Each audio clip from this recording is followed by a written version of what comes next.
Panitia barusan ngomong ke saya, nyo malam nyo tunggu, tajak ubanda kakit lamboyan, lagak tak jalan tanah lewu.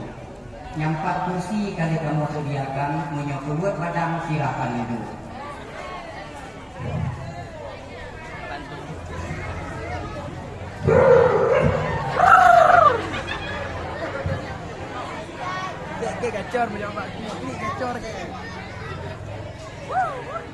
Assalamualaikum warahmatullahi wabarakatuh. Waalaikumsalam warahmatullahi wabarakatuh. Alhamdulillah, wassalatu wassalamu ala rasulillah wa ala alihi wa sahbihi wa mawala, amma ba'du. Yang kami hormati secara keseluruhan aparatur kepemerintahan Kampung Lampang, khususnya Dusun Cok Candi, dari unsur kepemerintahan bersama dengan unsur para ulama yang diiringi dengan anggota Tuhaket keseluruhannya.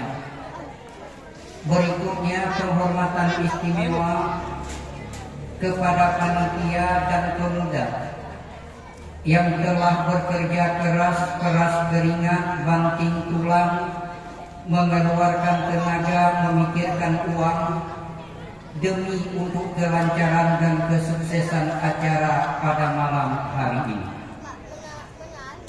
Hadirin wal hadirat yang dirahmati Allah,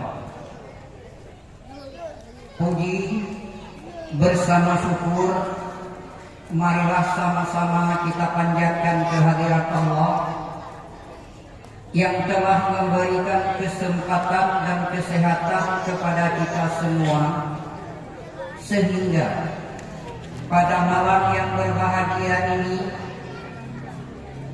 kita bisa meninggalkan kesenangan dan kegembiraan. Kita dapat mengabaikan keistimewaan dan kemewahan guna untuk datang dan hadir di tempat yang berbahagia pada malam hari ini. Kehadiran kita di sini bukan karena dipaksa dan terpaksa, tapi dengan cara sukarela dan keikhlasan hati. Kedatangan kita kemari bukan karena dipanggil, tapi memang merasa terpanggil untuk datang dan menyemarakkan sebuah sejarah yang begitu luar biasa diperingati oleh umat Islam sedunia, yaitu 1 Muharram dalam bentuk wujud tahun Hijriah. Berikutnya selawat dan salam kepada Rasulullah dan kepada para sahabat, doa restu kepada alim ulama mutakaddimin wal mutaakhirin yang muktabar. Sebelum saya menyampaikan sekelumit apa yang ingin saya sampaikan pada malam hari ini, terlebih dahulu saya memohon maaf kepada seluruh hadirin wal hadirat yang barangkali dalam penyampaian saya nanti kadang tidak enak dalam pendengaran, kadang tidak sesuai dengan harapan, kadang bertentangan dengan ilmu pengetahuan, atau bisa jadi tersinggung perasaan. Di sini saya mohon maaf yang sebesar-besarnya. Bapak Ibu, sudahkah Anda memaafkan saya? Sikit kali jawabannya. Ya udahlah, nggak apa-apa, saya ikhlas. Yang kedua, saya baru pertama di sini. Kadang bapak dan ibu beranggapan, dari mana orang ini? Kalau kami di sana, kalau orang nanya ke saya, Ustadz dari mana? Saya jawab dari Kuala Simpang. Biar jauh sedikit. Padahal saya tinggal di Simpang, Kawai 16. Agak keren pakai Kuala. Nah, bukan jauh tuh. Makanya kan saya tadi lihat foto ini kan heran juga. Ternyata saya lebih ganteng di foto ketimbang aslinya.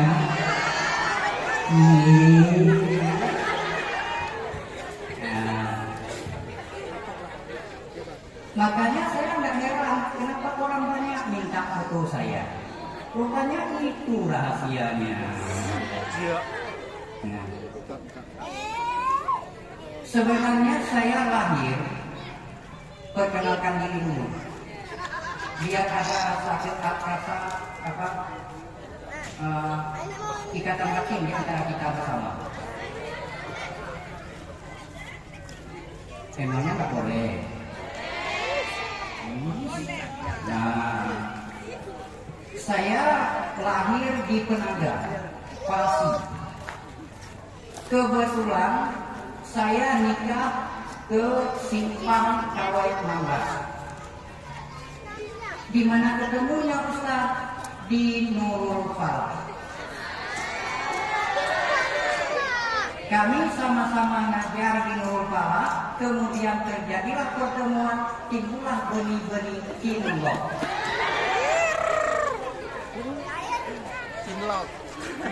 Akhirnya jalan. Alhamdulillah. Nah, itu sekilas diri saya. Lalu setelah itu, Ustaz pekerjaannya sekarang apa? Ikut istri.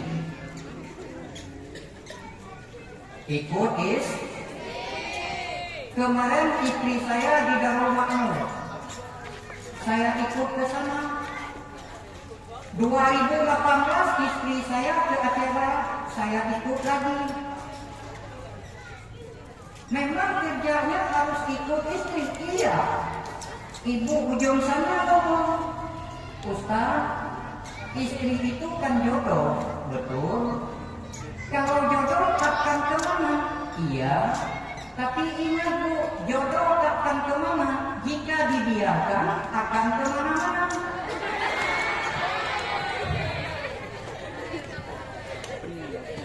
Nah, itu sekilas. Nah, sekarang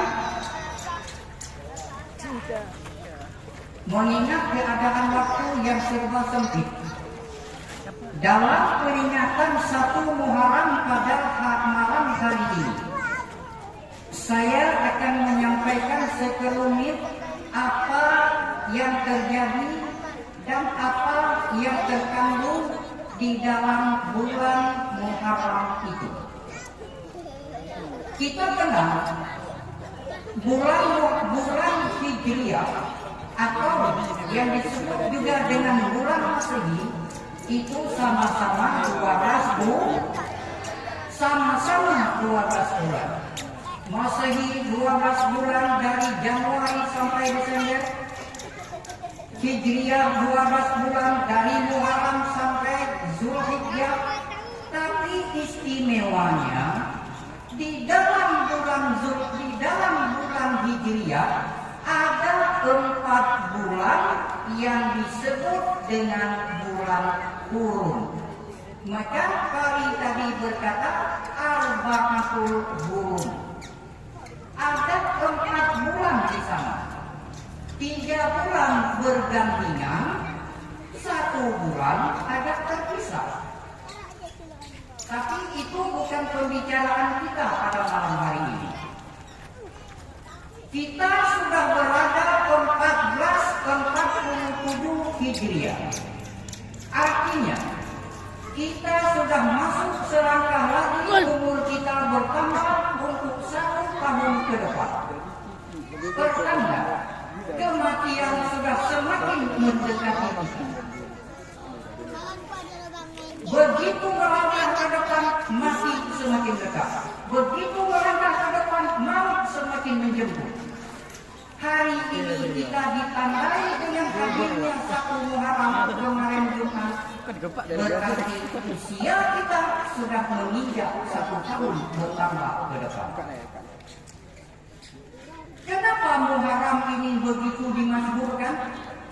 Karena banyak daripada Nabi dan Rasul, seluruh peristiwa penderitaan kesengsaraan Nabi dan Rasul berakhir di bulan Muharram.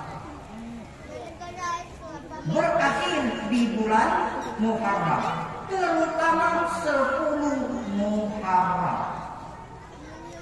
Sekarang kita ambil 3 Nabi aja, nggak usah banyak. Yang pertama, Allah menerima taubat Nabi Adam di 10 Muharram. Nabi Adam dosanya cuma satu, makan buah kur. Dosa Nabi Adam 1, makan buah kur, dikeluarkan oleh Allah dari surga. Bagaimana dosa kita banyak kepingin masuk surga, nggak level. Dosa kita banyak kepingin masuk.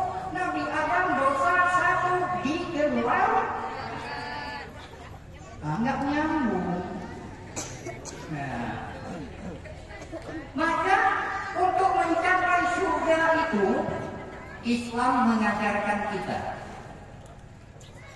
Islam memberikan peringatan kepada kita di dalam melaksanakan segala kegiatan usaha, di dalam mengerjakan seluruh pekerjaan, dianjurkan untuk berhati-hati dan penuh dengan pertimbangan.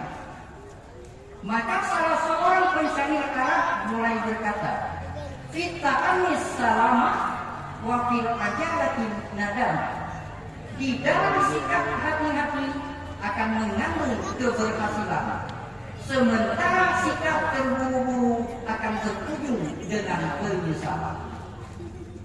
Walaupun demikian, Islam juga memberikan peringatan kepada kita. Ada 5 macam perbuatan yang harus segera dilaksanakan. Kalau tadi terburu-buru mengandung kehancuran, dianjurkan untuk berhati-hati supaya ada keselamatan di ujungnya. Makanya kita dalam bekerja semuanya harus penuh dengan pertimbangan. Ini saya kerjakan, ini seperti ini langkah saya ambil, ini seperti ini langkah saya tuju, supaya keberhasilan itu akan saya dapatkan. Penuh dengan pertimbangan. Jadi kalau sikap terburu-buru, dia akan lahir dalam bentuk ujungnya penyesalan. Adik, makanya banyak orang gagal di pertengahan nikah. Kenapa? Karena buru-buru. Banyak orang gagal dalam pernikahan karena sifat terburu-buru. Belum selesai kuliah, nikah. Tamat SMA, nikah. Tapi ini Ustaz, apa? Kalau lama-lama nikah itu kan ngomong tetangga, kamu ngapain nggak kawin terus? Sementara saudara itu udah 3 anaknya, kamu belum punya suami. Jadi kan gengsi Ustaz. Ya terpaksa nikah. Adik, anak putarayu udah bilang lo, untuk anak lo karena bayar minta, ada saja udah mengkono jodoh bertanya karena bakal. Begitu juga pindah berkawin daripada ikutin di apa janda. Begitu juga pindah berkawin. Tapi Ustaz kami dirayu terus nih. Entah apa-apa ada dia ngomong di WA terus, inbox nggak berhenti, IG nggak berhenti, Pak Ustaz. Kami kalau nggak balas nggak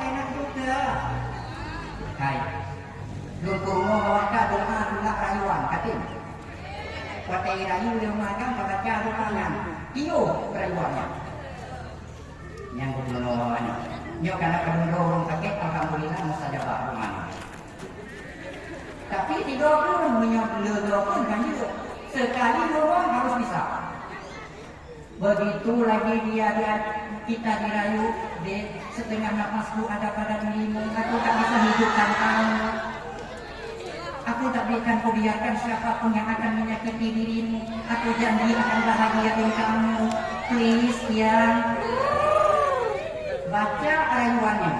Rayu. Baca doanya. Aku udah baca. Bang.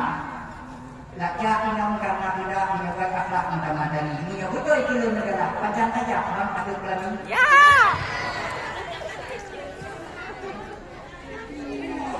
Banyak orang yang kerja di daerah itu pikir saja oh menjelah mereka itu aduk pula.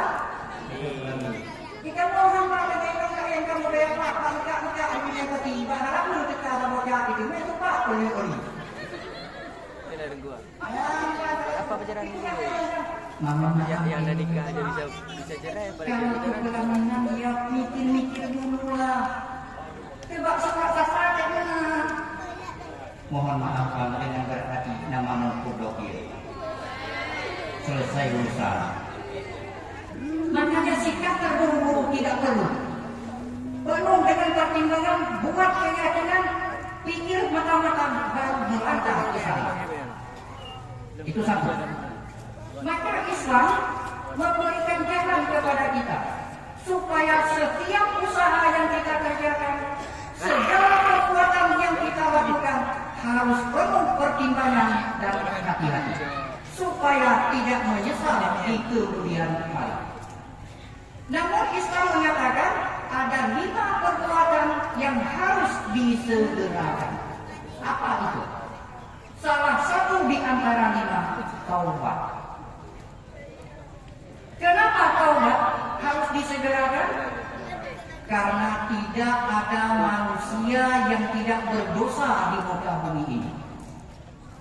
Kata siapa? Kata Rasul.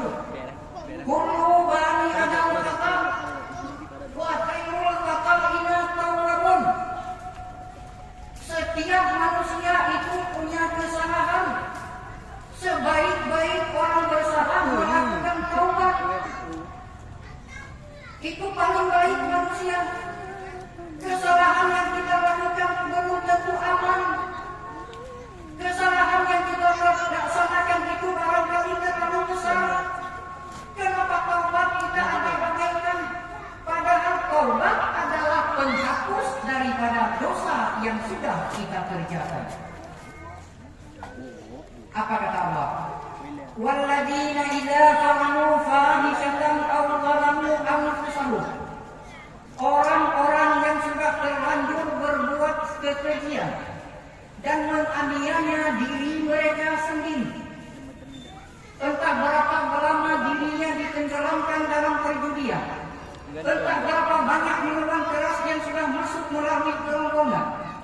Entah berapa banyak manusia-manusia yang sudah teraniaya dengan kehadirannya.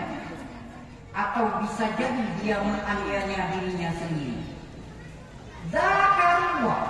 Kemudian dia ingat kepada Allah, mohon ampun kepada Allah, munajat kepada Allah dengan segala kesalahan-kesalahan yang dilakukan itu, fastaghfiru dzunubihim.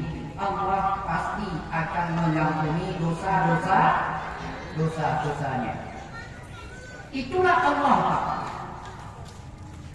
Itulah Allah kita. Allah yang Maha Rahman dan Rahim. Ya Allah, dosa saya sebesar langit dan bumi. Allah jawab, ampunanku jauh lebih besar dari dosamu. Silahkan minta ampun. Ya Allah, kesalahanku lebih banyak daripada makhluk langit dan bumi. Kata maafku jauh lebih banyak daripada salahmu. Silakan minta maaf kepadaku. Sebegitu gampangnya Allah memberikan pernyataan dari kesalahan yang kita lakukan. Nabi Adam sekali makan buah kurdi, dalam satu riwayat 40 tahun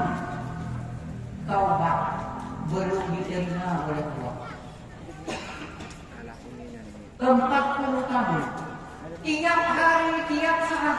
Rabbana zalamna anfusana wa in lam taghfir lana wa tarhamna lanakunanna minal khasirin.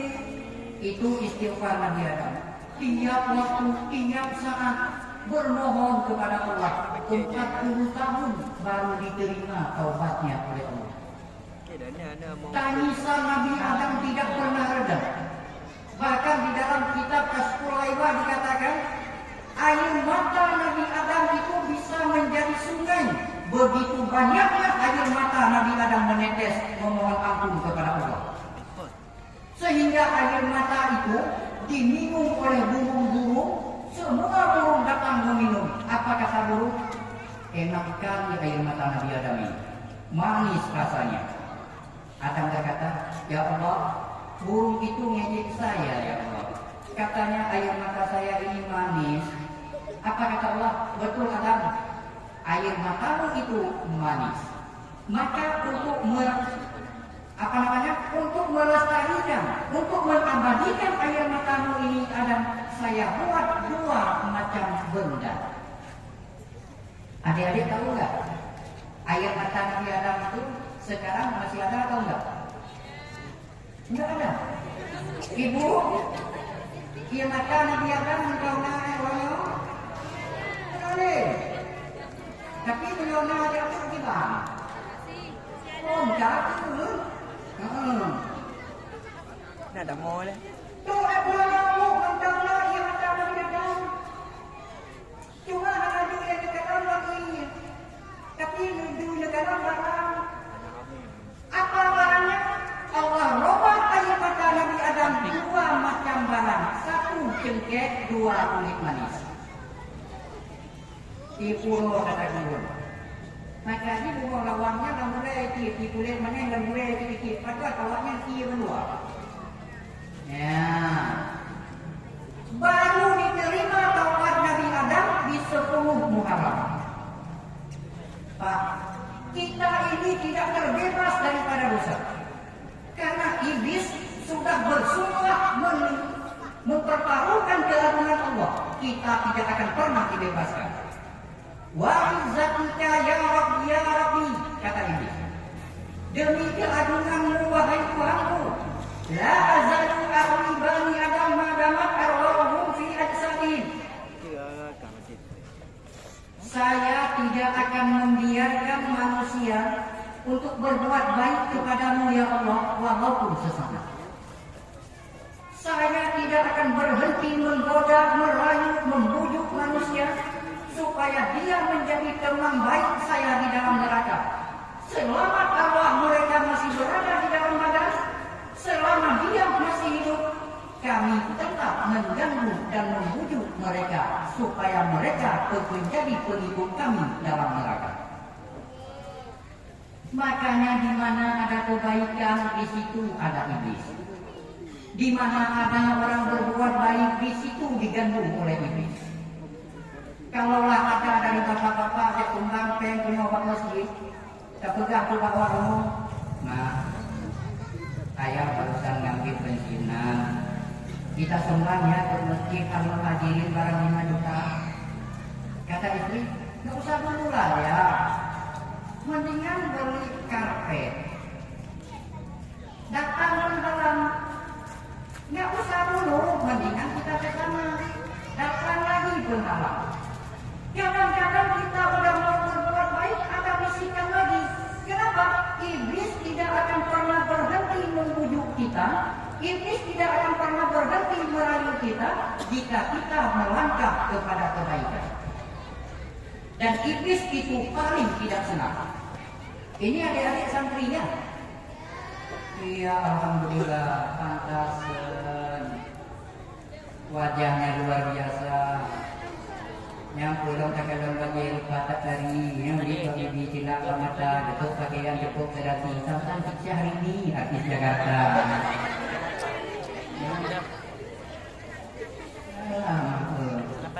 Bapak-bapak lupa kata kadang terlihat ganteng tampan kulit putih muka mengkilat tengok tetap tantang Syahrukh Khan. Nah, kira-kira waktu mau hafal, waktu tadi ada ngantuk enggak? Nah, itu ini. Wajib dilawan. Jika kalian nggak mau masuk neraka, mau masuk neraka enggak? Nah, bapak-bapak yang mau neraka dia yang mau surga ibu-ibu. Nah, tapi takkan ada jatuh. Apa kata Abu Les?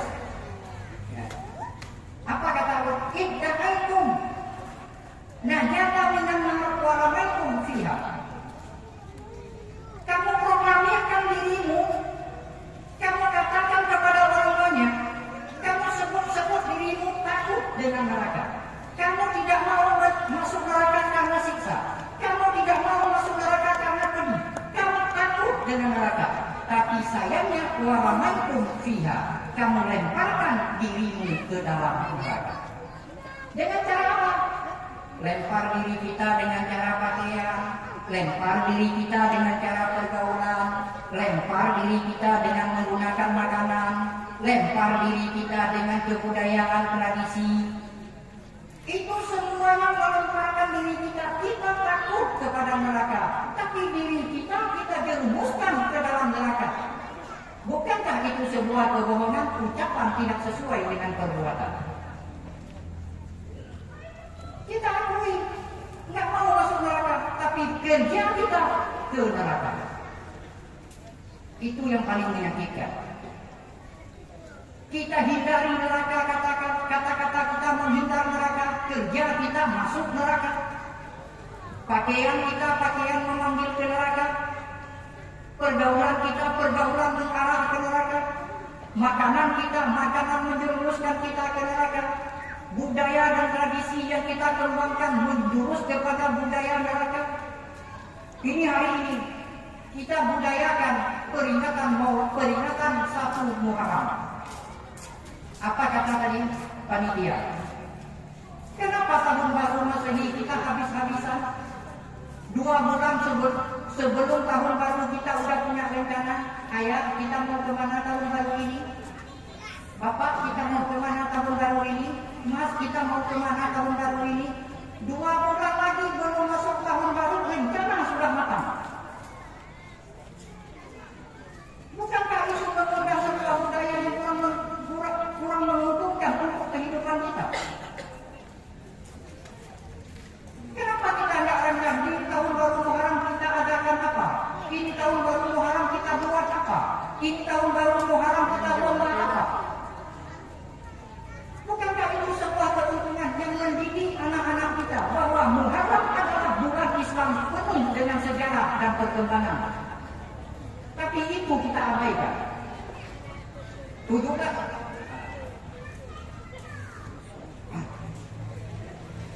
Kita buat apa-apa aja yang kita inginkan. Kita korbankan harta, kita buang tenaga demi untuk menyambut tahun baru.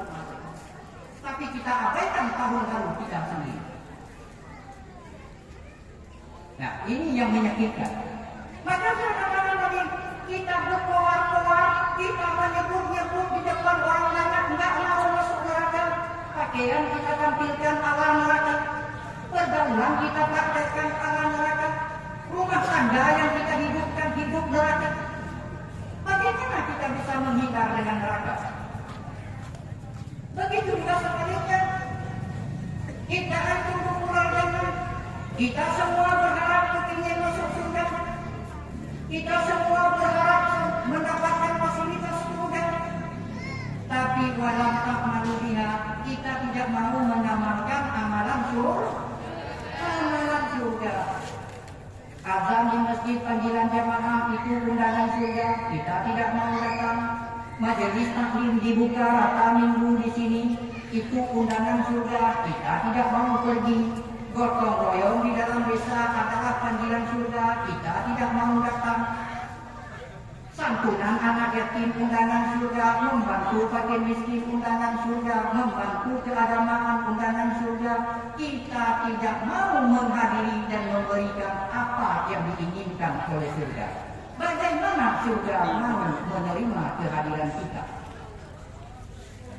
Nah, Maka dari itu, segala sesuatu yang kita kerjakan kita tidak terlepas daripada dosa. Maka agama menanyakan kepada kita taubat, karena kita tidak terbebas dari gangguan iblis. Surat Al-Araf memberi peringatan, "Tsumma atiyannahum min baini aydihim."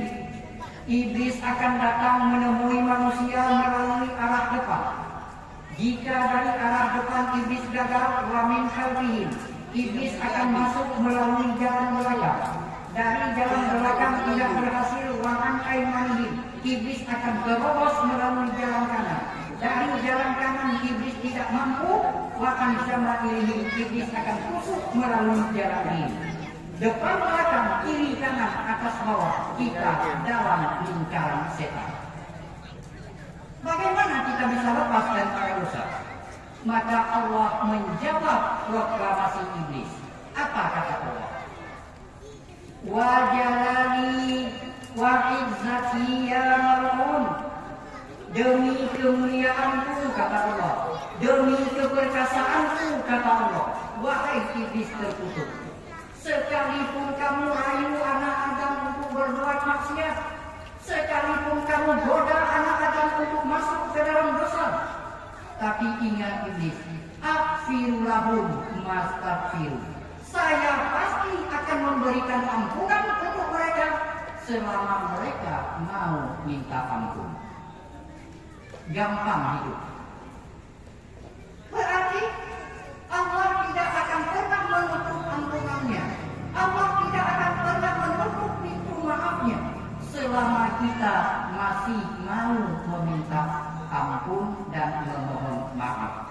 Jika kita datang kepada Allah berjalan kaki, Allah datang berlari mengambil ampunan kita. Jika kita berharap kepada Allah dengan menangis, Allah tersenyum menerima maaf kita. Begitu indahnya ucapan Allah. Kenapa kita hanya tidak mau mendekat dengan Allah?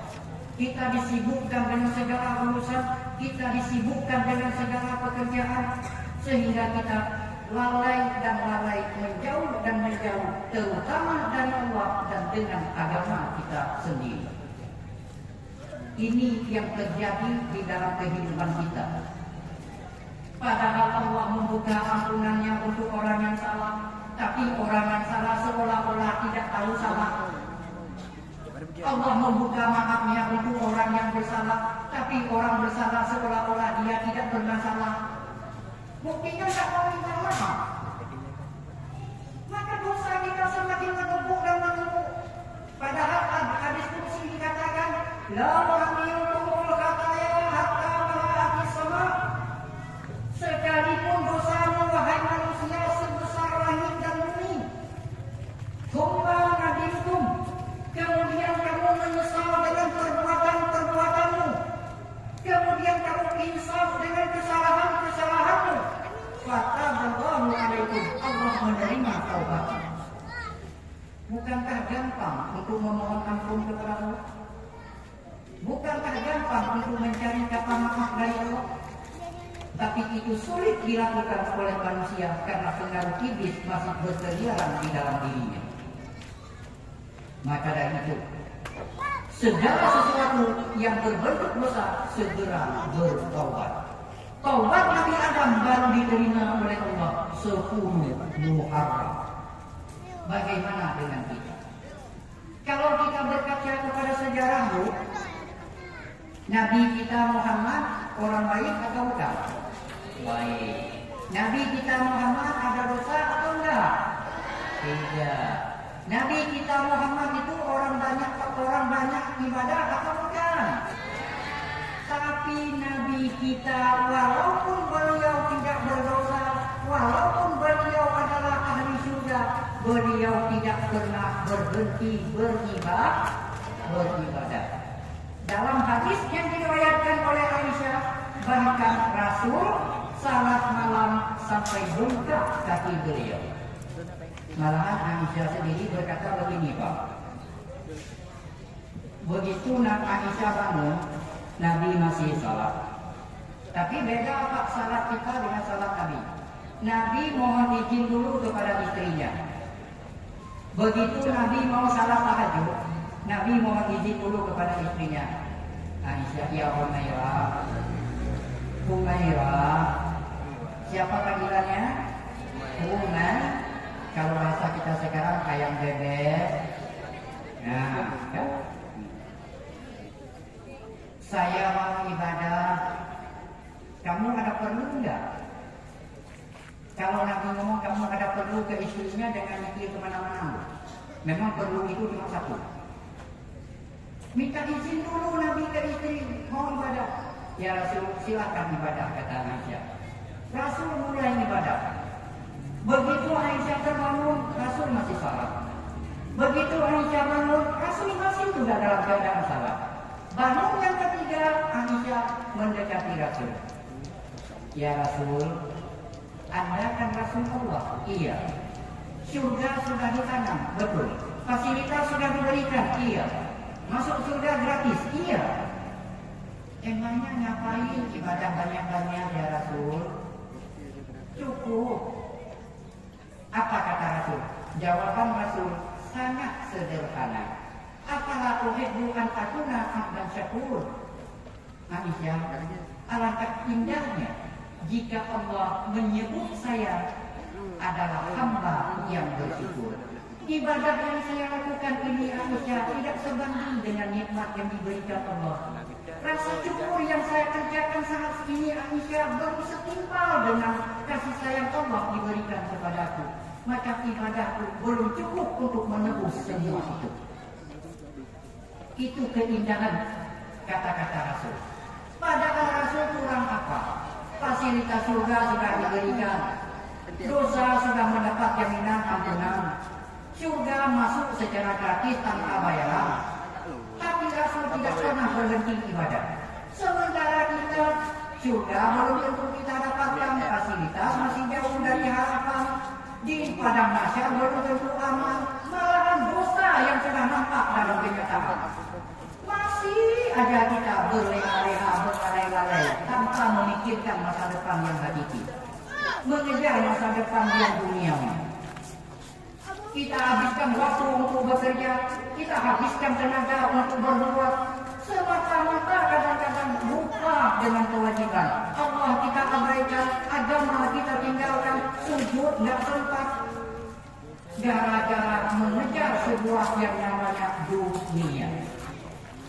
Perlu kami sampaikan, agama tidak melarang kita untuk bekerja di dunia. Jangan salah. Islam tidak menginginkan umatnya jadi pemalas. Islam menginginkan umatnya menjadi orang pekerja keras. Buktinya, ketika ada bahasa an-nadhafatul iman, kebersihan itu bagian daripada iman, sama dengan Islam berkata, wahai umat Islam, bikin pabrik deterjen, ciptakan sabun cuci, biar Anda bisa bersih. Itu ucapan Islam. Islam tidak ingin orang yang malas. Islam ingin orang yang harus sukses dan berhasil. Makanya kita bekerja di dunia ini tidak dilarang. Waqali bima atakallah dari akhirat, wa tansalu subhaka fid dunya. Carilah kebahagiaan akhiratmu selama kamu hidup di dunia, tapi jangan lupakan bahwa dunia ini tempat kehidupanmu. Artinya apa? Keseimbangan itu bisa diciptakan. Anda punya harta, iya Pak. Salurkan harta Anda demi keuntungan akhirat Anda. Anda punya jabatan, betul Pak. Pakai jabatan Anda untuk kebahagiaan akhirat Anda. Anda punya kekuasaan, gunakan kekuasaan itu untuk kesenangan akhirat Anda. Seluruh fasilitas yang ada di dunia ini kita pergunakan semata-mata untuk kepentingan akhirat kita sendiri. Maka dunia kita dapatkan, akhirat sudah di dalam hati.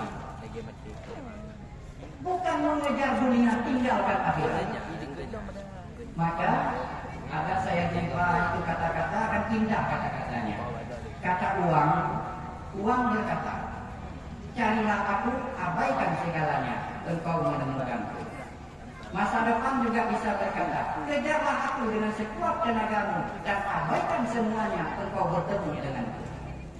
Tapi begitu Allah berkata, ingatlah aku, akan kuberikan segalanya untukmu. Itu ucapan indah dari Allah.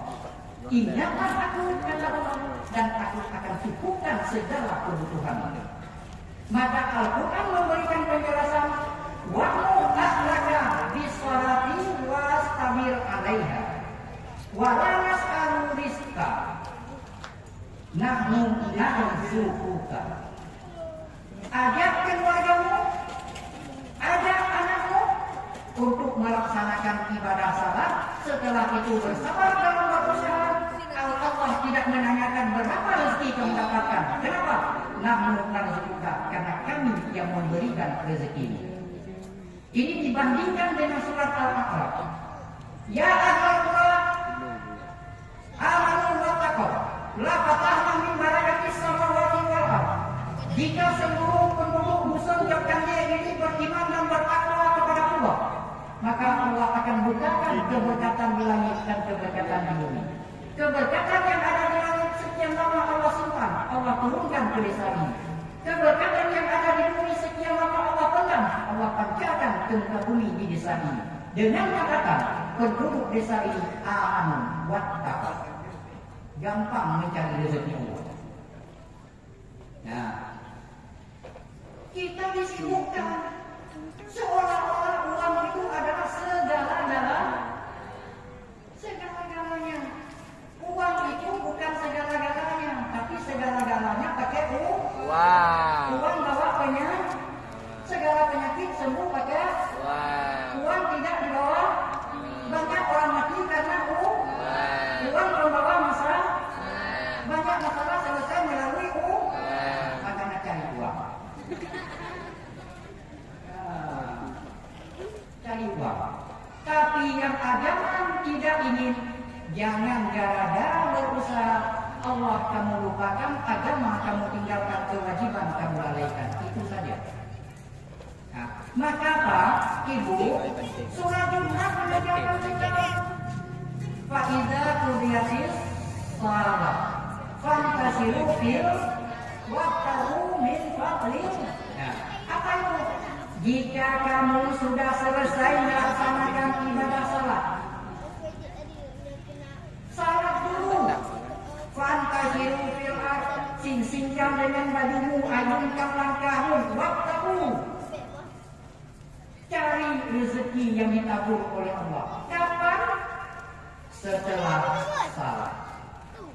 Maka di dalam Quran, dalam agama, tidak ada satu waktu salat pun yang mengganggu pekerjaan.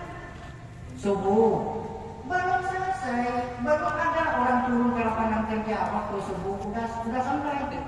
Tapi sayangnya kita lebih mendekat ke meja makan sambil nunggu kopi ketimbang salat subuh. Waktu zuhur, waktu istirahat, tapi sayangnya kita lebih memilih tikar tidur ketimbang musola. Waktu asar habis kerja, tapi kita lebih memilih jalan-jalan sore ketimbang salat asar. Waktu maghrib juga demikian. Waktu maghrib, waktu istirahat, tapi kita lebih memilih nonton televisi ketimbang salat. Waktu isya juga begitu, kita lebih memilih duduk di warung ketimbang salat. Salat siapa sih ini? Agama yang disalahkan. Ya Allah, saya nggak sempat salat, sibuk. No comment, kata Allah. Makanya tidak ada satu waktu salat pun. Jadi alasan tidak masuk akal, tidak logika jika orang berkata saya sibuk tidak sempat salat karena kerja. Itu salah. Tapi yang jelas gara-gara kerja salat bisa tinggal. Itu baru betul. Kalau gara-gara salat pekerjaan terbengkalai, tertinggalkan, itu tidak benar. Nah, kita kan sibuk sekarang.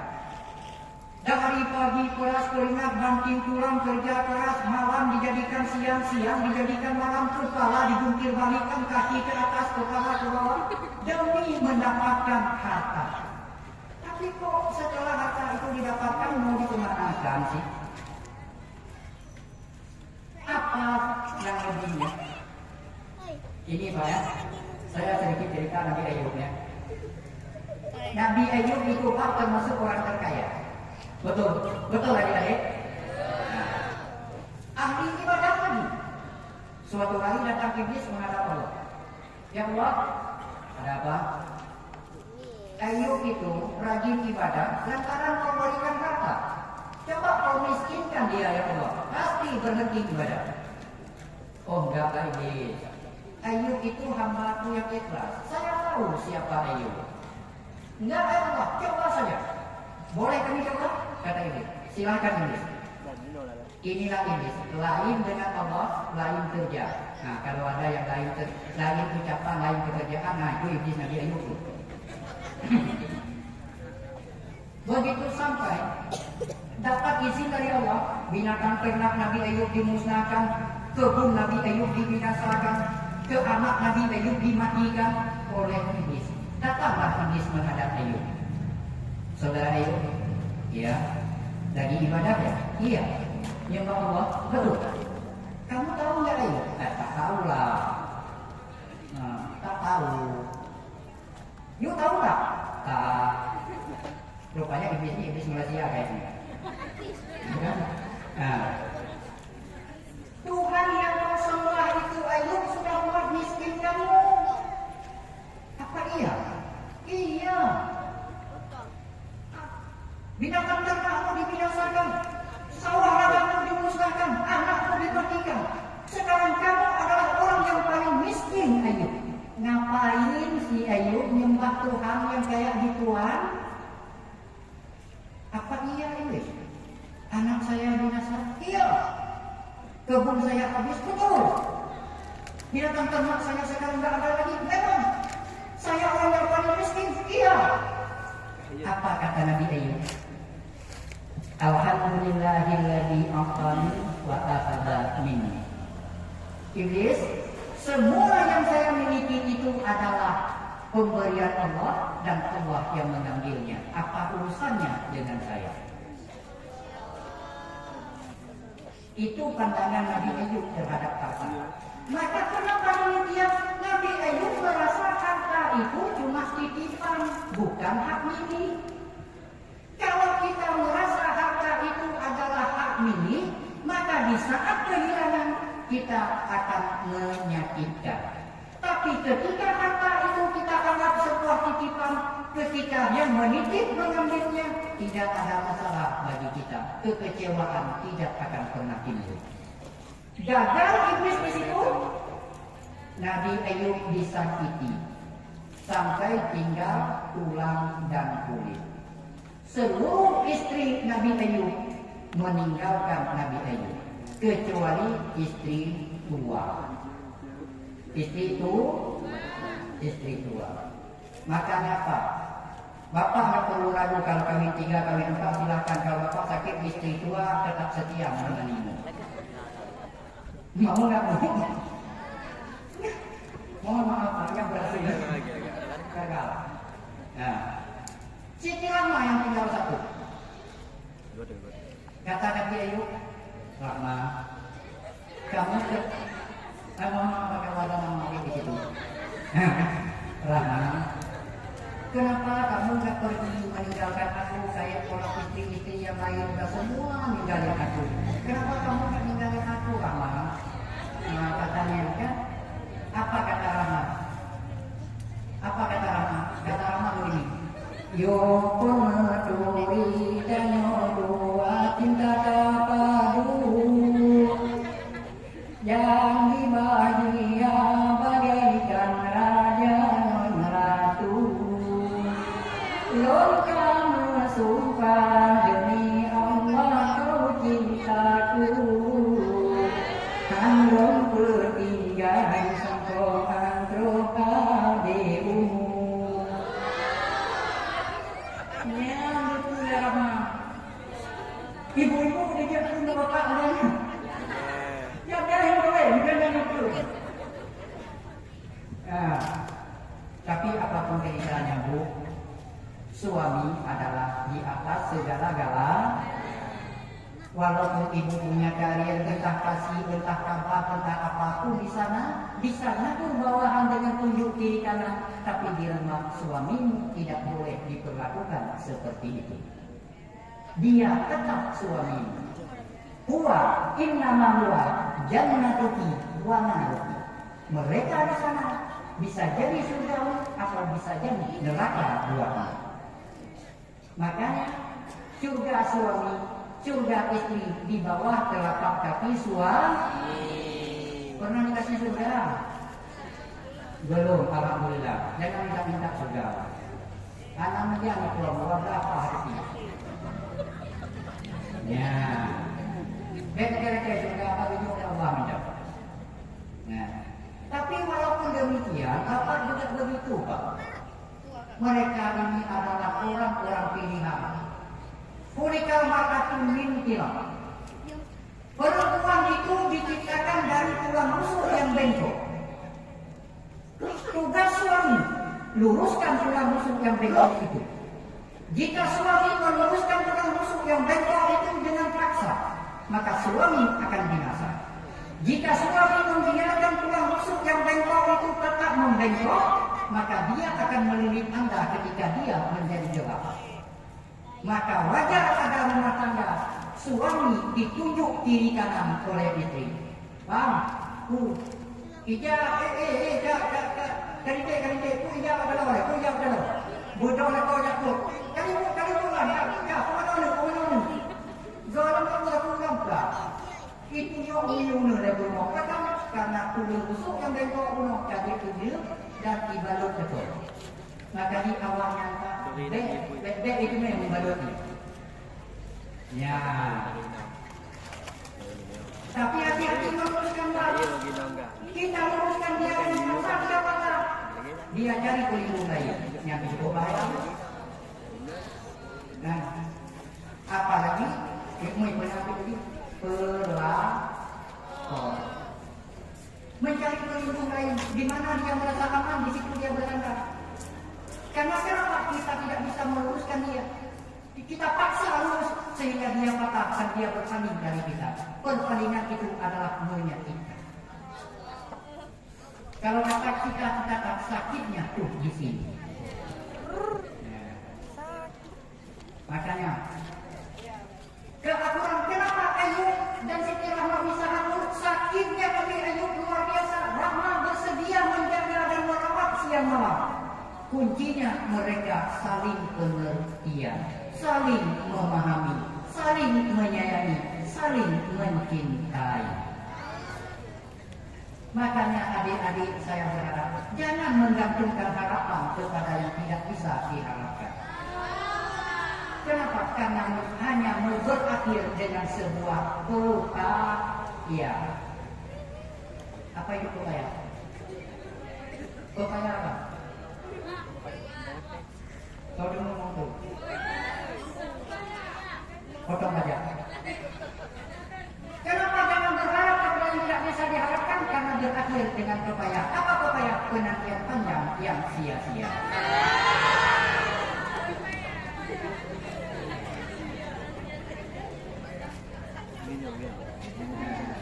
Ada ketika di bawah perempuan ada ul.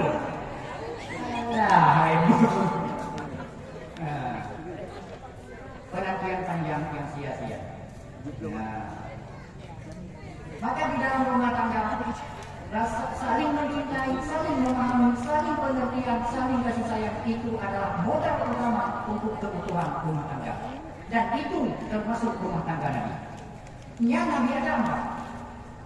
Maka katakan ulangi lagi ke sana 10 Muharram diterima taubat Nabi Adam. Kita tidak ada batas penerimaan taubat dari Allah. Selama hayat masih di kandung badan, selama nafas baru tenggorokan, Allah masih menerima taubat kita. Sebesar apapun salahmu, sebanyak apapun dosamu, Allah pasti mengampuni jika kamu mau minta ampun.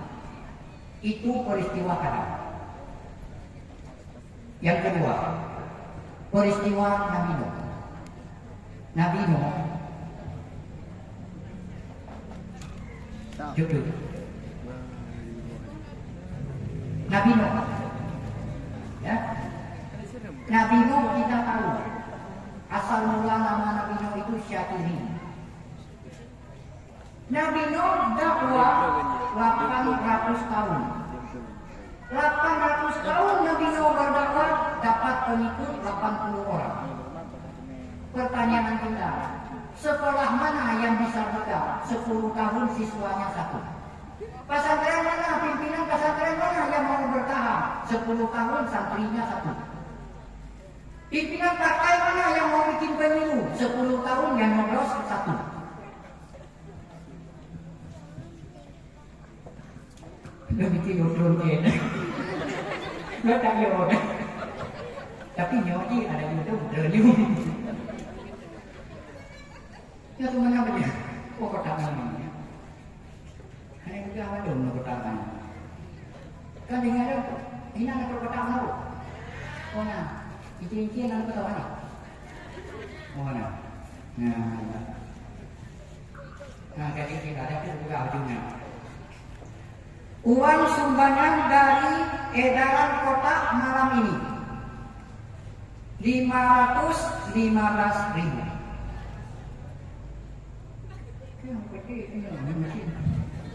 Ya, Kak. Ya, terima kasih atas sumbangannya. Kak. Bagaimana Nabi Nuh menghadapi umat? Menyo Nabi Nuh berdakwah, berjuluk jadi orang punyung di umat. Hai Nuh. Tapi kamu anak duduk nalo, ada pakak-pakak dulu anak tu berjuluk jadi orang punyung. Nabi Nuh terus nggak berhenti. Walaupun ditolak, walaupun dihina, walaupun dicaci Nabi Nuh tugasnya mengajak umat. Artinya apa? Tugas kita memanggil dan mengajak orang lain untuk berbuat baik. Perkara dia tidak mau, perkara dia belum bersedia, perkara dia menolak, itu bukan urusan kita. Itu urusan dia dengan Allah. Tapi kita mengajaknya, kewajiban kita. Nabi Nuh, seorang nabi, istri tidak mau ikut, anak menolak, semua menolak. Bagaimana perasaan Nabi Nuh? Itulah kehebatan Nabi Nuh dalam bentuk kesabarannya. Artinya kita bisa ajak istri untuk berjamaah, istri belum tentu mau. Kita bisa ajak anak datang ke majelis taklim, anak belum tentu bersedia. Kita bisa ajak kawan datang ke masjid, kawan belum tentu menerima. Tapi tugas kita mengajak, dan mengajak. Perkara mereka tidak mau, perkara mereka menolak, itu bukan urusan kita. Yang pada akhirnya Nabi Nuh sudah malas. Apa kata Nabi Nuh? Ya Allah, kalau memang umat saya begini, ya Allah, turunkan ada siksa ya Allah. Turunkan azab kepada mereka. Itu keinginanmu, iya ya Allah. Nah kalau begitu baiklah, tanam pohon. Lalu bibitnya dari mana? Kau tanam, bibit akan ada. Dikirim bibit melalui Jibril, tanam, ditanam. Setahun akhirnya pohon itu besar dan tingginya sama. Begitu pohon sudah besar, kata Allah, Nuh, bikin kapal. Berat pohon itu jadikan kapal dan kau bikin kapal. Nabi Nuh akan membantah, cari tukang, tidak ada. Sotem pugat kau bacayanya kah kepakuin olehnya pugat kepai. Bandung orang lain, nak pugat berapa muda, dia akan Nabi Nuh. No, iya bikin kapal no, iya. Pohon kayu itu kita tebang, lalu kita belah dari papan, kemudian kita bikin kapal, betul. Berapa ongkos? Kata Nabi Nuh. No, kamu anak boleh ongkos. Puji, jika mau pulang dari mana? Yuk mentang rumah awal orang kayu. Rumah ada ke? Ini Nabi Nuh berfikir, itu nanti kita bawa yang ini. Dia yang berfikir, dia itu tak bujuk dia. Tapi karena keyakinan kepada Allah dengan kesabaran, Nabi Nuh kabur. Singkat cerita, kau dikabur ngomong maaf siapa? Lagi nanti dia itu bilang kawannya pertama Nabi Nuh, no, kata ya, janji orang gimana? Kamu apa? Nabi Nuh kamu kata, waduh, bantu muka nak doa anu darah Nabi Nuh. Udah orang gadis, cewek-cewek semua, cantik-cantik semua. Wow, amazing katanya. Oh, amazing. Udah, itu silakan kata Nabi Nuh. Rupanya Nabi dari zaman tahun modelnya. Silakan. Waduh. Udah nikah orang itu empat dengan 4 orang gadis di rumah Nabi Nuh. Nabi Nuh semakin hari semakin heran. Nabi Nuh ada 3 binatang yang dipelihara. Kuda 1, kucing 1, anjing 1. Tapi binatang 3 ini tak ada lagi, tak kelihatan lagi. Nabi Nuh berpikir kuda rohoka, ate rohoka, mi rohoka. Dia kalau saya turun ini kuda ini ate dulu. Itu ate rohoka. Ate pun Nabi Nuh bahaya berpikir. Ya nahan pakai ceritanya membuka kitab Kisasul Anbiya. Baik pembukaan itu. Oh kak. 2 hari tukang penuh yakni. 2 tukang menang bedanya udah. Hai ikan mosa. Kita mata penuh. Oh mana? Nyamata penuh menyokor rumah dari nyokori luar biasa. Tak lega. Tapi yang kilo, ibang kami cukai mau dewo. Itu dia kilo, itu dia 5 kilo, dia ni baru. Ingat ni nyo betul ni lah.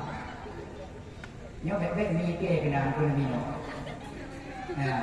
Oh nyo kanyo mi kanto yang mi ke. Jadi yang tu yang menyo sampai ikut satu lebar agama satu lebar agama ikut lebar agama yang itu mudah model mi Nabi Nuh. Amai tadi baru Kino lagi nanti punya lega anu tapi sampai kino. Mana dia kino? Oh no, sudah ke kino. Mereka nyo kena anu punya lega itu buat tuli. Tapi sudi menyangka. Apa itu bumbung you. Gimana? Yang betul-betulnya apa berarti nyokap bandai. Mia Nabi Nuh hinan, ate Nabi Nuh hinan, kuda Nabi Nuh hinan. Macam ni? Oh dewa itu tumpang ini.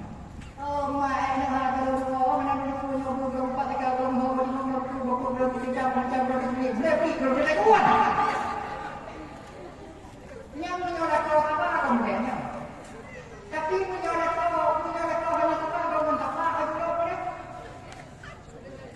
Ya subhanallah. Salah satu kemurkaan Allah, suara istri lebih tinggi daripada suara suami. Itu diingat dicatat. Salah satu kemurkaan Allah, suara istri lebih tinggi daripada suara suami. Yang tak boleh doa. Ya. Makanya apapun ceritanya sembarang apapun suami lebih baik menghindar diam. Orang lain tidak melakukan itu, gimana? Itu alhamdulillah Hati 3 perlu, anak-anak perlu tak? Nah, nyokunya itu Nabi Nuh. Berarti tukang loka. Jadi kapal-kapal yang kalian baru ulung-ulungnya kan ada cerita contoh ada ceritanya. Ulung-ulung berpasang-pasangan binatang sama-sama pasang benar. Oleh yang Nabi Nuh jak mana? Jak kalau nak apa? Ikan yang le, anu naik tangan halal no. Rumah orang nanti halal no. Bicara Nabi Nuh orang dulu kalau tangan atu gunung lagi. Beklik Nabi Nuh. Ya bunaya, irkam mana? Anakku, kemari. Yang untuk Allah minta anakku dia tu kita. Lagi ke kanan, kami naik ke bukit yang lebih tinggi. Mohon maaf, kami naik ke bukit yang lebih tinggi bersama mama. Yang kurang, artinya apa? Jangan kita berpikir mengajak orang untuk berbuat kebaikan gampang. Nabi Nuh sudah membuktikan 800 tahun bekerja hanya 80 orang mendapat pengikut. Tapi Nabi Nuh belajar mengikuti harus perintah Allah, tidak pernah berhenti untuk mengajar. Itu contoh bagi kita. Dan akhirnya kapal Nabi Nuh terdampar di Bukit Duri pada tanggal 10 Muharram. Yang pelajaran makanya bahwa mengajar bukan sesuatu pekerjaan yang ringan, tapi kita butuh tantangan, hambatan dan rintangan. Tidak semua orang yang kita ajak akan mengikuti ajakan kita. Maka Al-Quran memberikan peringatan, ud'u ila sabili rabbika bil hikmah wa mau'izatil hasanah. Ajak mereka, anakmu, istrimu, temanmu, keluargamu, tetanggamu, bimau'izatil hasanah, dengan nasihat-nasihat yang baik, bil hikmah, dengan penuh kebijaksanaan. Jangan paksa mereka, jangan tekan mereka, yang penting rangkul, jangan pukul. Ajak, jangan ejek. Ajak dengan cara kebenaran, bukan dengan cara kemenangan. Ajak dengan cara argumen, bukan dengan cara sentimen. Itu digambarkan oleh Nabi. Dan terakhir Nabi Ibrahim. Nabi Ibrahim keluar dari api Raja Namrud juga pada tanggal 10 Muharram. Apa yang kita ambil hikmah dari cerita Nabi Ibrahim itu? Bahwa Nabi Ibrahim adalah merupakan Khalilullah yang melaksanakan perintah Allah dengan penuh kesabaran dan ketenangan. Tapi di balik semua itu terdapat hikmah yang luar biasa. Nabi Ibrahim menyembelih anaknya, tapi anaknya diganti oleh Allah dengan tiba. Kurban terlaksana, anak didapatkan. Padahal rajuan iblis, godaan iblis luar biasa. Tapi mereka tidak pernah gentar, tidak pernah gemetar, dan tidak pernah takut dengan apa yang diucapkan oleh iblis. Kembalinya dari adalah keimanan. Hijrah pada malam hari ini yang kita peringati mempertahankan iman. Kenapa sahabat pindah dan Mekah meninggalkan anak dan keluarga yang berbeda keyakinan, meninggalkan harta yang sudah lama dikumpulkan, meninggalkan kampung kelahiran, hanya semata-mata pindah ke Madinah untuk menyelamatkan iman. Karena iman mereka tinggalkan harta, demi iman mereka tinggalkan kampung halaman, dan untuk iman mereka berpisah dengan sanak saudara yang berbeda itu. Itu hikmah daripada hijrah, mempertahankan keimanan. Yang kedua, hijrah itu mengikat persaudaraan antara penduduk Mekah yang disebut dengan Muhajirin dan penduduk Madinah yang disebut dengan Ansar. Itu adalah dua tempat yang berbeda, tapi dengan hijrah mereka bisa bersatu dan bersama. Alangkah indahnya persaudaraan itu. Ketika orang Mekah sampai ke Madinah, orang Madinah dengan gampang berkata, saudaraku yang dari Mekah, jangan takut lapar sampai kemari. Kami punya banyak makanan, ambil untuk tuan sebagian dan kami sebagian. Saudaraku yang dari Mekah, jangan takut terlantar sampai di sini. Saya punya rumah, kamarnya tempat, paket untuk tuan dua dan kami dua. Itu gambaran bahwa Islam mempersatukan umat dengan tidak membedakan dari mana dia dilahirkan, suku apa dia didatangkan, kulit apa dia diciptakan. Itu tidak ada dalam Islam. Yang ada dalam Islam sebuah lingkaran persatuan dan kesatuan dalam bentuk satu akidah dengan kalimat La ilaha illallah Muhammadar Rasulullah. Rasa kebersamaan itu. Makanya bapak-bapak dan hadirin sekalian, dalam kebersamaan ini, hijrah ini membuat kita untuk selalu berada dalam kebersamaan. Jangan cari perbedaan, tapi perkecillah.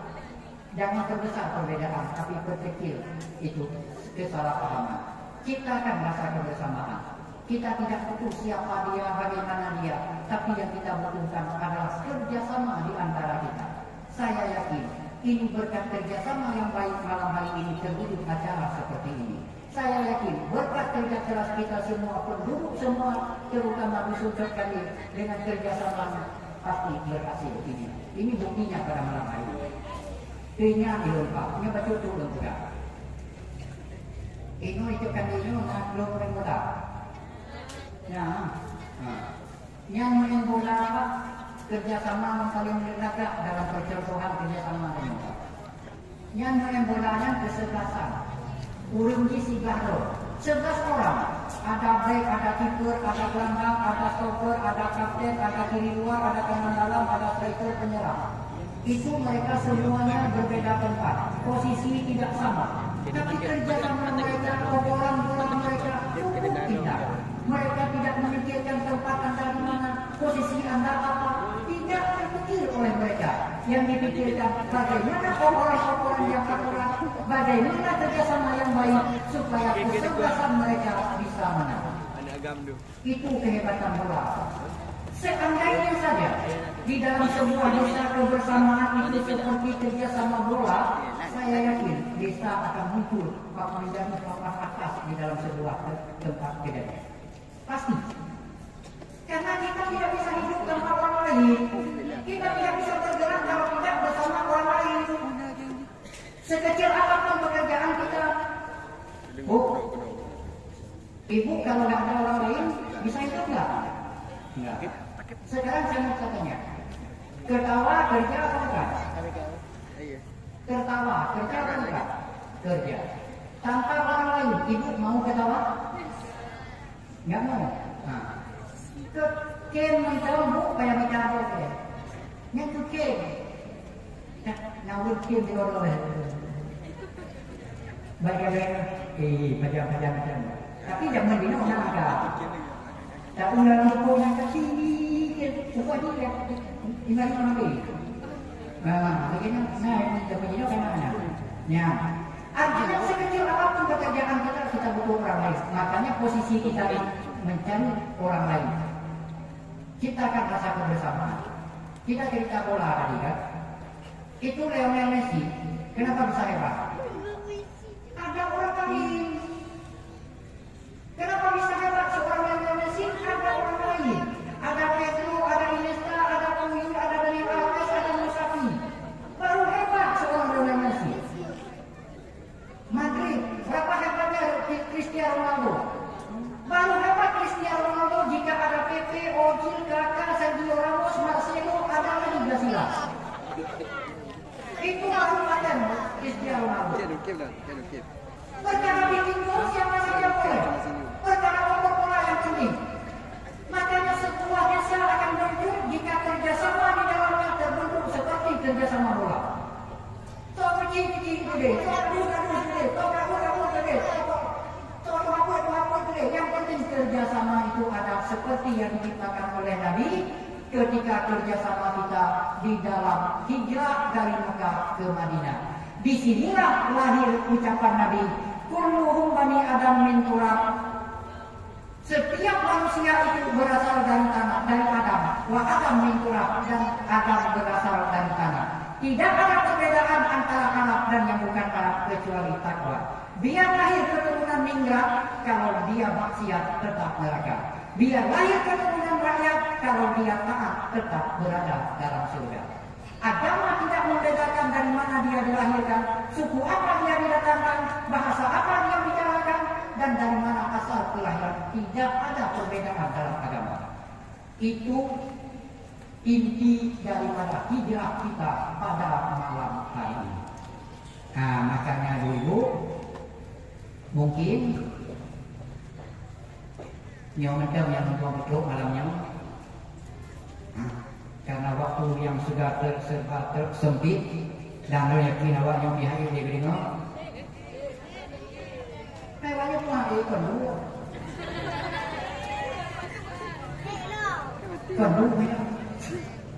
nah ini memang susah ya.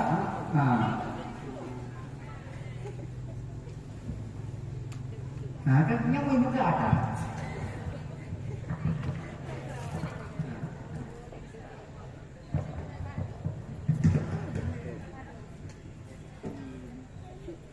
Cuma ketawa.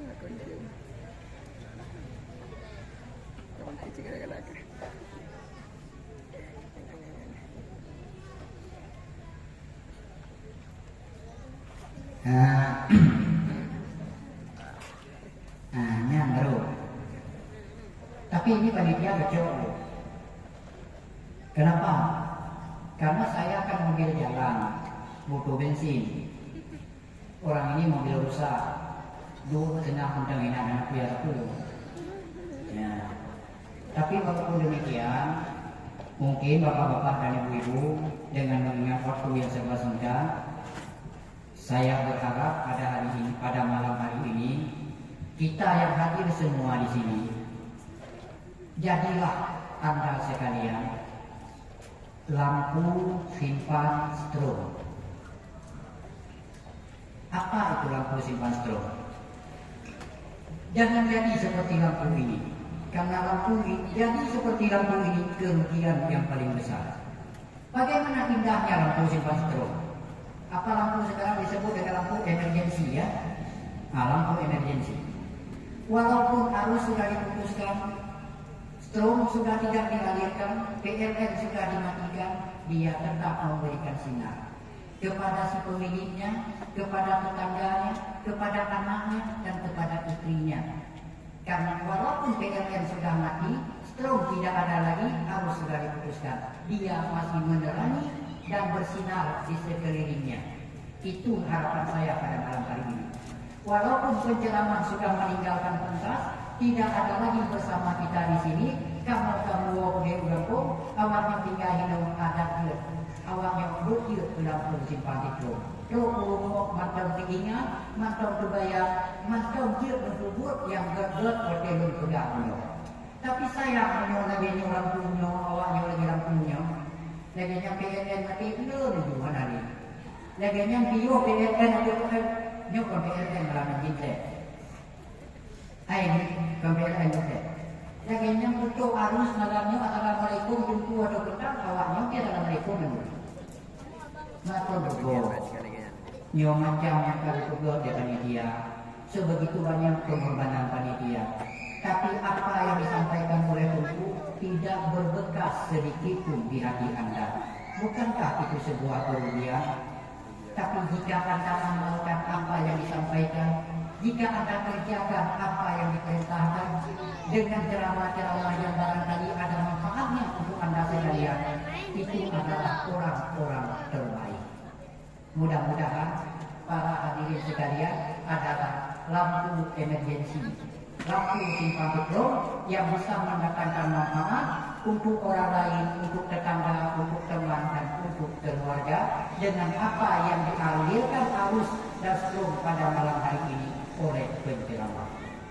Nah, kata insya Allah. Nah, insya Allah. Nah, makanya saya berharap seperti itu. Mungkin ini yang dapat kami sampaikan. Puluhan. Ini penitia dua karena menunggu ceramah aku kan. Ini dua berarti dua tongkol. Oh, menarik. Kamu dulu ceramah mana begitu pun. Lepas itu malam yang anak itu di kota begitu ya. Karena kami itu lebih dia. Nah, waktu pikir bila kebangai aku berarti baca rumah. Jadi mari sama-sama kita bermohon kepada Allah acara katanya pada malamnya mudah-mudahan diberkati dan diberikan rahmat serta diberikan hidayah kepada kita yang mengandung, terutama kepada ulun yang muda dan selanjutnya kepada pendengar sekalian. Na'udzu billahi minasyaitonir rajim. Bismillahirrahmanirrahim. Alhamdulillahi rabbil alamin hamdan yuwaffi ni'amahu wa yukafi'u mazida. Ya Rabbana lakal hamdu wa lakal syukru kama yanbaghi lil jalali wajhikal karimi wa 'azimi sultanik. Allahumma shalli ala sayyidina Muhammadin ya dzal jalali wal ikram. Wa sallim ala sayyidina ashabi sayyidina Rasulillahi ajma'in. Allahumma ahsin 'aqibatana fi umuri kulliha wa ajirna min khizyi dunya wa 'adzabil akhirah.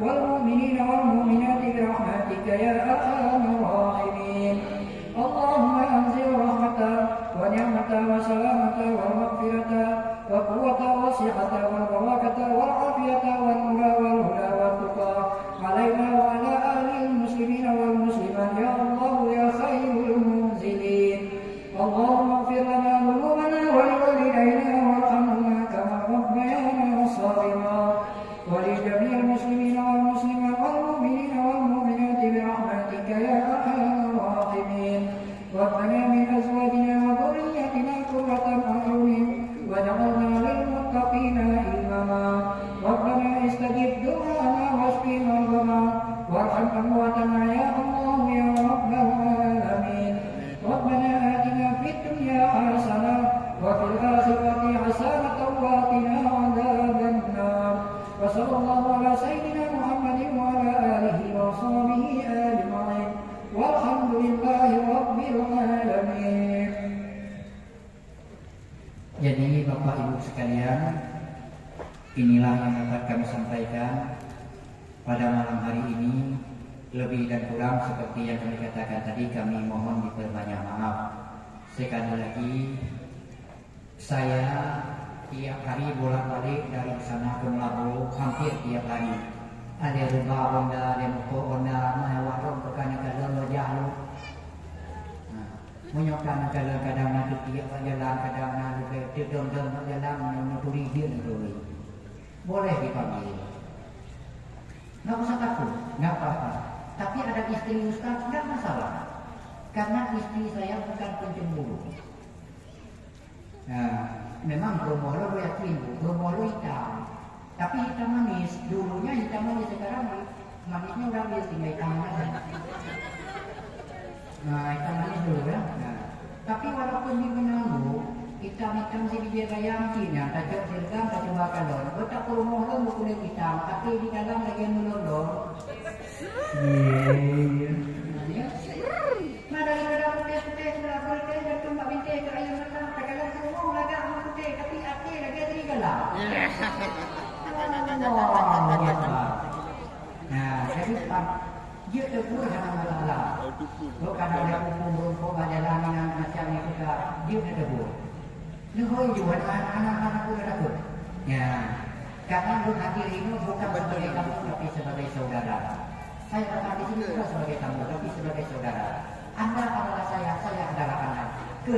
Kenikmatan Anda adalah kebanggaan saya, kesedihan Anda adalah penderitaan saya, karena di hatiku ada Anda. Nah, kan? Dia dulu.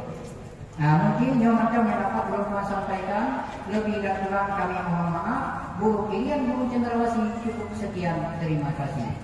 Buah kodok sampai di sini dulu dong.